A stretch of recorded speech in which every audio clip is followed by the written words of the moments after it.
les fêtes de fin d'année approchent, promesse d'une programmation télévisée riche en classiques du 7e art. Et pourquoi pas de sorties cinéma, pour découvrir le dernier blockbuster ou le nouveau dessin animé qui plaira aux enfants. Encore faut-il réussir à se mettre d'accord sur un film et que celui-ci soit visible par tout le monde, car depuis les années 40, certains films ne sont plus considérés comme appropriés pour tous les spectateurs français. Leur visionnage n'est recommandé qu'à partir d'un certain âge. Ça, c'est vous qui le dites. Mais qui prend cette décision ? Sur quels critères est-elle basée ? Et comment les personnes en charge de cette délicate mission de classification font-elles pour débattre et finir par se mettre d'accord ? Je vais ouvrir le capot pour le savoir. Bienvenue dans Avide de recherche. Psst, si vous aimez cette vidéo, pensez à la partager, ça nous fera un beau cadeau de Noël. Arnaud Esquer est sociologue au CNRS et dirige l'Institut de recherche interdisciplinaire sur les enjeux sociaux. Fin 2019, il a publié dans la revue Terrain un article intitulé « Classer ce film que les enfants ne sauraient voir, l'évanescence des effets perturbants des images ». Il y étudie le processus de classification des films avant leur diffusion au cinéma, qui est actuellement en vigueur en France, en s'appuyant sur 3 types de données. L'analyse d'archives administratives, la réalisation d'une vingtaine d'entretiens et le suivi de 24 débats de la commission de classification. Ces débats interprétatifs sont habituellement confidentiels. Seuls les avis qui résument la décision prise sont publiés. Leur observation par Arnaud Esquer entre 2017 et 2018 est le matériau central de son enquête.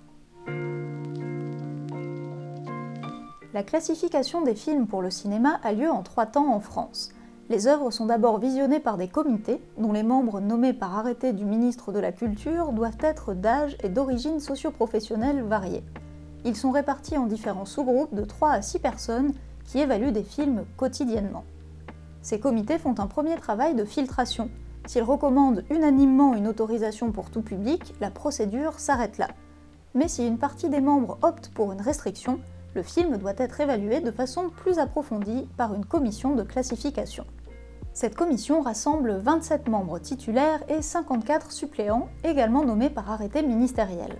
2 séances sont prévues chaque semaine pour évaluer 2 films en moyenne, et elles doivent rassembler au moins 14 personnes pour pouvoir statuer. Les membres de la commission de classification sont répartis en 4 collèges, représentant des intérêts et des points de vue complémentaires. Le collège des administrations est composé de représentants des différents ministères. Monsieur le secrétaire d'État. Oh, monsieur le sous-secrétaire d'État. Le collège des professionnels, de personnes issues du secteur du cinéma. Le collège des experts, de membres de différentes structures, principalement spécialisées dans la protection des mineurs. Et le collège du jeune public, de personnes de moins de 25 ans, issues de la population générale. Ouais, mais t'as pensé à la finale, tu sais que c'est ce week-end. Ces commissaires affirment majoritairement agir en leur nom propre, sans suivre d'instructions ou devoir se justifier auprès de leur structure de rattachement. Cependant, certains se connaissent et il peut leur arriver de se coordonner avant une prise de décision pour appuyer ou éviter une classification.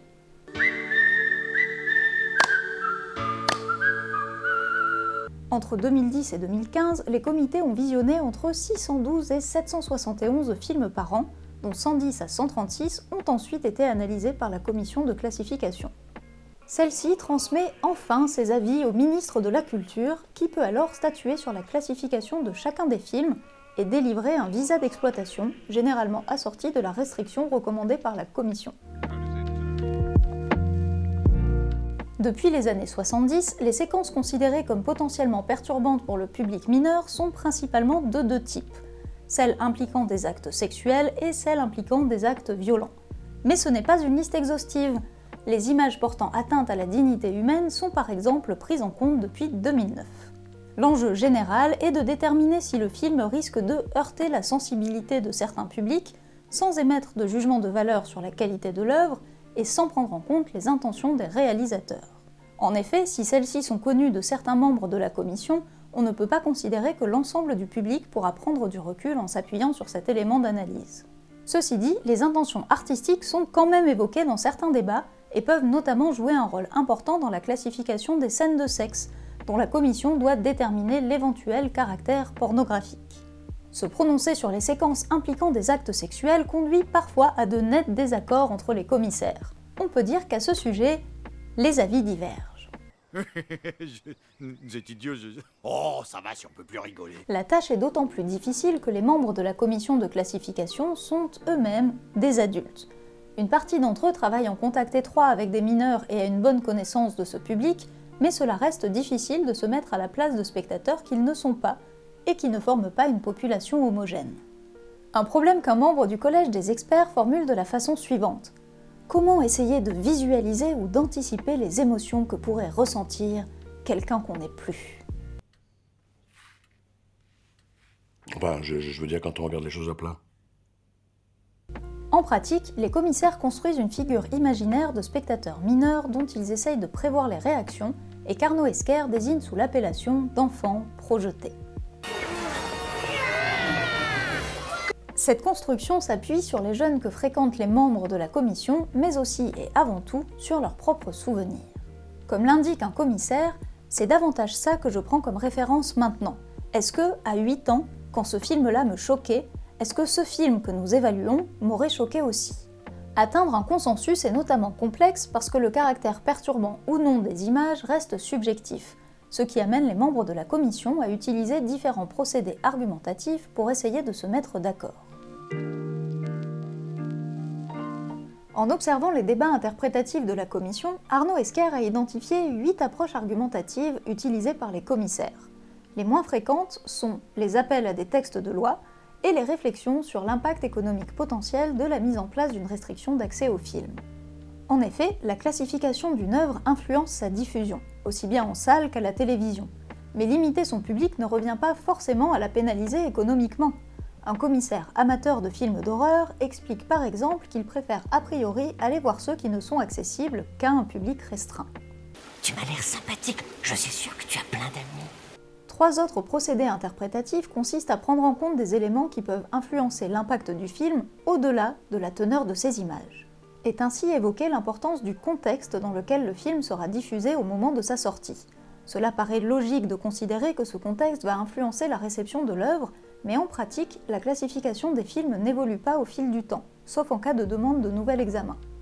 Par ailleurs, la commission ne s'appuie pas uniquement sur certaines scènes pour trancher. Elle prend en compte le film dans sa globalité.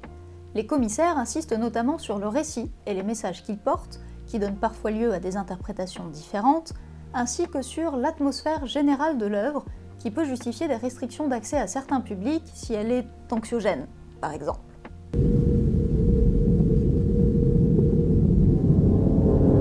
Enfin, les 3 procédés interprétatifs identifiés comme étant les plus fréquents par Arnaud Esquer reposent sur un même principe, la comparaison.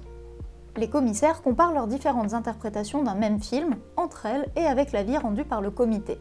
Ils peuvent également associer un film à un genre, puis le comparer aux autres œuvres de ce genre. Certains genres étant liés à des effets attendus et à des limites d'âge d'accès, cette comparaison facilite la prise de décision, que le film évalué corresponde au canon de son genre ou, au contraire, s'en éloigne. Enfin, les commissaires peuvent aussi comparer les films entre eux au-delà de leur genre. C'est notamment utile quand quelques scènes d'une œuvre se rapprochent des standards d'un genre différent de celui du reste.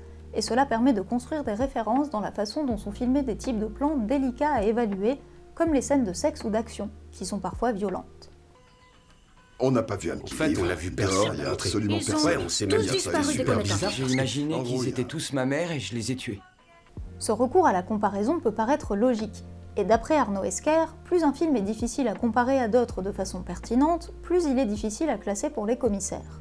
Le paradoxe est que ceux-ci ne semblent pas avoir conscience de l'importance de ce paramètre dans leur capacité à se mettre d'accord, ou non, sur une œuvre. Et pour cause, en entretien, les membres de la commission soutiennent que chaque film est différent, et que ces œuvres ne sont pas comparables les unes aux autres. Ils affirment même en général que les comparaisons sont interdites. Arnaud Esquer identifie ici un paradoxe qu'il qualifie de déni de la comparaison. Les commissaires décrivent leur pratique d'une façon qui ne correspond pas à la réalité observée pendant les délibérations. Et cet écart est présent chez les membres des 4 collèges.